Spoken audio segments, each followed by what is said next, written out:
So, as I was raiding the fridge last night to get a midnight snack, I thought to myself, I wonder if The Mandalorian is on Disney Plus right now.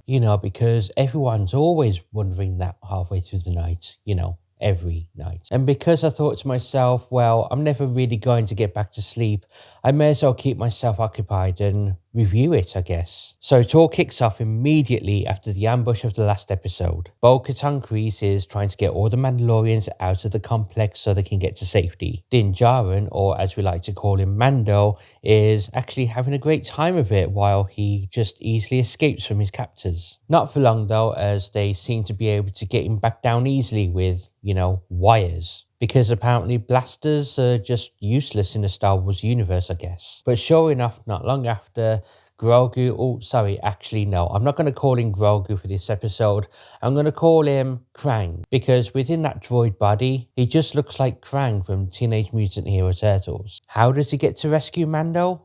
Don't know. So anyway, the title credits roll and they're all under attack and they're desperately trying to get to the surface. While this is going on, they're in communication with the capital ship that they came down on. Which again, I'm not being funny, but if it's a scouting mission, why are you bringing a massive ship and not just a couple of scout ships? Hence, scout mission. But anyway, I digress. So Moff Gideon says a few things and confers with his subordinates, and he decides, right, I'm just going to go after Mando, because with all the resources that he has, he's going to go after him immediately himself. And then quickly again, it goes back to Mando. And yet again, he's speaking to a droid, R5, and he's trying to convince him to go on this mission with him to, save the others. And as R5 is trying to talk back at him, Mando says something which I'm not 100% clear that it really needed to be said. So he says to R5 that he doesn't speak binary. Now I'm just going to pause there for a second.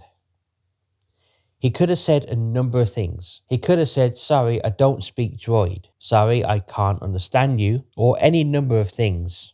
But he had to say, I don't speak binary. So is that Kathleen Kennedy's way of just saying that Din Djarin is, non-binary, as it were?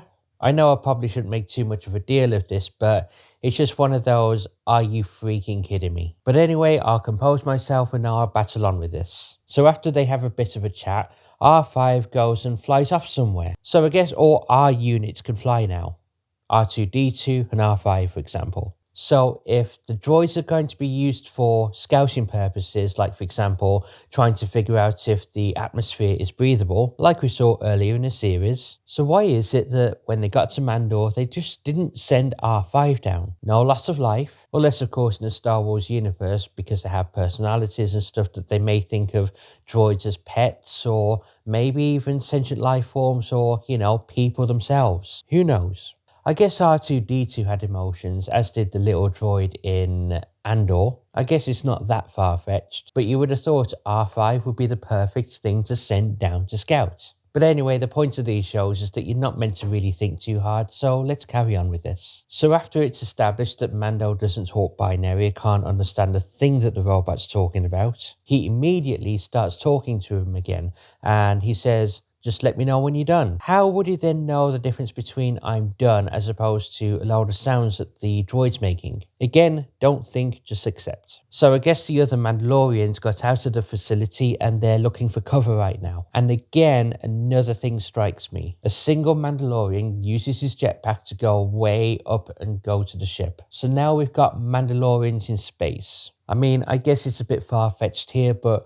why didn't they just go free fall into the atmosphere and down to the ground as opposed to use up fuel for the ships? Unless of course they can see that massive ship in space, it would probably still be a lot more difficult to detect the Mandalorians that's in planet fall than it would be a scout ship that's coming down for them. So the single Mandalorian goes up to the ship to try and warn them about what's going on and see if they can get some reinforcements. When Moff Gideon sends up a load of fighters and they go to intercept that massive ship.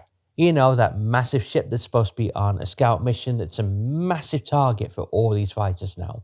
Oh, and bombers. And you would have thought if they just sent scout ships, the bombers wouldn't really have a chance to, use their bombs because they're not supposed to be fighting against other fighters. But again, don't think, just accept. So while all this is going on, Mando is fighting through all of the soldiers from the base, and he's getting through them quite quickly.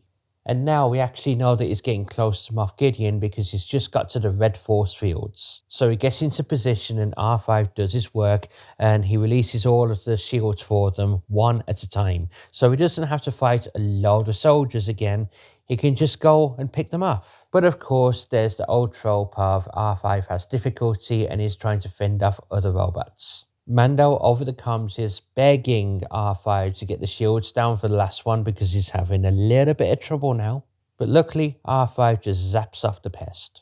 He lets Mando through the shield and then, oh yeah, there's a load of little pests coming after him now. He goes off and then he just flies off. So once all the troopers are done with, he gets baby Krang, and they go further on to get Moff Gideon. Now, part of this journey, they come along a load of clones of Moff Gideon. So all the Gideons are encapsulated in water tanks. But of course, it only takes baby Krang to go anywhere near one of them. Their eyes open because I guess it's a security system, or just happens to open their eyes at that exact moment, because how would they even know they're there? Anyway, there weren't any trouble at all, and they carry on until they get to Moff Gideon. While this is going on, all the other Mandalorians get to a cave and they're safe, and apparently vegetable life and things like that are okay. And apparently farms can be grown on Mandalore now. So they get into a cave and they're safe. In the meantime, Hammer Woman contacts them again and says, reinforcements are here. Where they come from, don't know. Because while all this is going on, the big ship in the sky takes an absolute beating. So once all the reinforcements are here, or the other Mandalorians in the cave, they go up, fly off into formation with, Bo-Katan Kryze with the Darksaber, and she's leading the fight once again. Not Din Djarin, Bo-Katan. So once all the Mandalorians are intercepted by the bad guys again, they all start shooting and have a big aerial fight. What puzzles me, again, why is it that Hammer Lady only uses a hammer to fight all the other bad guys? They're flying in the air. Why doesn't she use blasters? No, a hammer is the only thing that she knows how to use. So anyway, while all this is going on, Mando and Krang finds Gideon. And what Gideon says is all the clones that they found apparently have the Force. Which begs the question, if you find a Jedi, clone him, you've got a load of Jedis now that have the Force. You could easily use them to make up a council, and then you've got a load of Jedis again. But again, don't think, just accept. Anyway, Gideon's not really taking it well because he really liked those clones. So they get into a fight. And here we again see all the Red Knights, which immediately just get Mando down to the ground. But here comes Krang and saves the day. Well, actually, he just backs off a bit and he gets sealed off from Mando. So now he's got to face those Red Knights alone. And now we get into this fight sequence where it's, okay, really nice core music like you would get in actual Star Wars movies. But it's a bit like Mandalorian against Darth Vader. So anyway, Mando starts to lose the fight, and guess who's in to save the day? Woman Mando. So now that our Mando is saved from Gideon, he goes and helps Krang. They together get the night sorted out, and it just stops there. So as this is going on, apparently the huge ship in orbit, which should have never really been there in the first place because it's a huge target, is crashing into the base, or coming down to crash in the base. There's another speech where Gideon says that you're going to die alone or something or other like that. And Bo-Katan says we're all stronger together, even though she's trying to take on Gideon single-handedly. So now the ship is still crashing after however long it's taken the ship to crash. They're setting course for the base because obviously they can't let Gideon escape, and yeah, they're going to take out the base using the big ship, I guess. But anyway, at this point, Mando, female Mando, and little Krang are all fighting Gideon. But now Krang is transformed into Grogu, or Baby Yoda, and he's using the Force to help out the other two. Eventually they defeat Gideon, and then the ship all comes down on them. Everyone is escaping except our three heroes. At which point, guess who saves the day? Little Baby Yoda Grogu Krang. He uses a Force shield to protect him against the blast. So anyway, that's all done with because it just suddenly cuts, because I guess we're running out of showtime. It cuts to a ceremony at the Big Forge. All the Mandalorians are there with Hammer Lady, and Bo-Katan. So the ceremony is the kid from the first episode being initiated into the Mandalorians. That same kid that was going to get eaten by that big alligator from Disney World. And once all that's over with, Mando says, okay, I want to initiate and take Grogu as my apprentice. So I guess the point of these 3 seasons is to get Baby Yoda to the point where he's the one who's going to become the Mandalorian. But I guess it's not that easy because he can't take the creed. Because he can't talk and can't make the creed. Mando says, what if his parents are here? Which they aren't. They're either apparently across the galaxy or they're dead. They don't know. So guess what? So we can have another story for season 4. Mando adopts Grogu. But here's the thing. I don't know whether it's just me, but it would have been a lot better if Grogu would have actually spoken. As far as merchandising opportunities go, it would be great because you can have those drawstrings or you can have buttons on the new Baby Yoda toys where it can say stuff like, this is the way, or let the force be with you, or things like that, you know. But no, still no talkie. So once all that's done with, Bo-Katan gets a bit of fire, lights the forge, and then everyone's happy again and everyone's home and they say, for Mandalore. So I guess that's that episode ended. But wait, there's more. Mando takes Grogu to the base where we saw Mr. Kim from Kim's Convenience. It's actually a really good show, that, but I digress. It's the guy from the X-Wing from earlier in the series. You know, the guy who says, hey, Mandalorians, we got trouble here. So while Mr. Kim and Mando are having a chat about what's going to happen next, Grogu sees all of these helmets on the top shelf. And there's a bit of a reference there to Luke Skywalker. Mando says to Grogu, don't worry, it's not him. Anyway, there's a conversation where Mando is basically taking up a new job, looking after the Outer Rim and being a freelancer for the New Republic. They have a bit of a joke that it's never going to be allowed.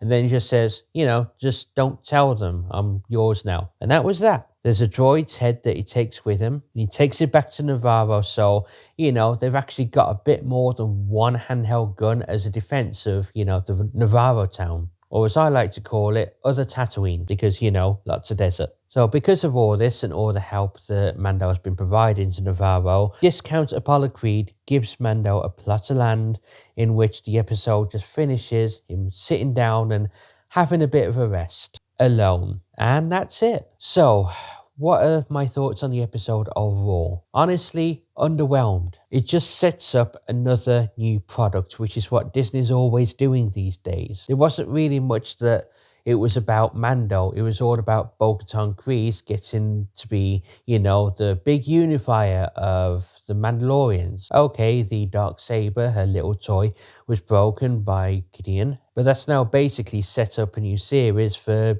Bo-Katan. There's a new story where little Grogu has been trained to be a Mandalorian now.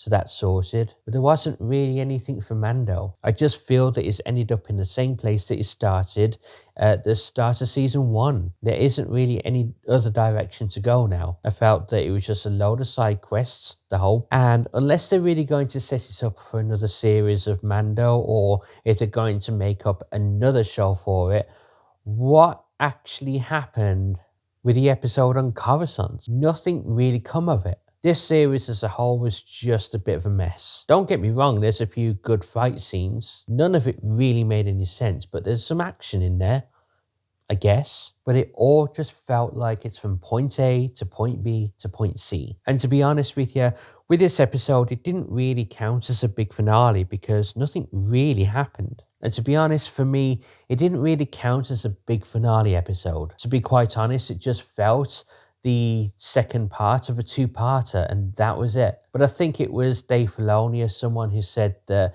they're going to do this big movie and it's basically going to tie up all the things from Mandalore and all the rest of the series. So yeah, that's, I guess, is good to look forward to. At least it will be over. But anyway, what are your thoughts? Let me know in the comments. And to be quite honest, this is my first review, which I done in a bit of a rush so I could get it out. So what I'll say is I am actually working on a big retrospective series in which I go over every series of The Mandalorian. I'm guessing this is going to be the third and final series, so it'd be good to make it into like Star Wars, like doing a trilogy. And I'll be covering everything in detail there. So if you want to see that, subscribe to the channel and all the other good stuff I'm going to get on with. And if you're watching this on the day that this comes out, I'll hopefully be doing a much better review of Star Trek Picard Season 3, the final episode. And I'll see you then. Oh, and before I forget, would you like mayo with that?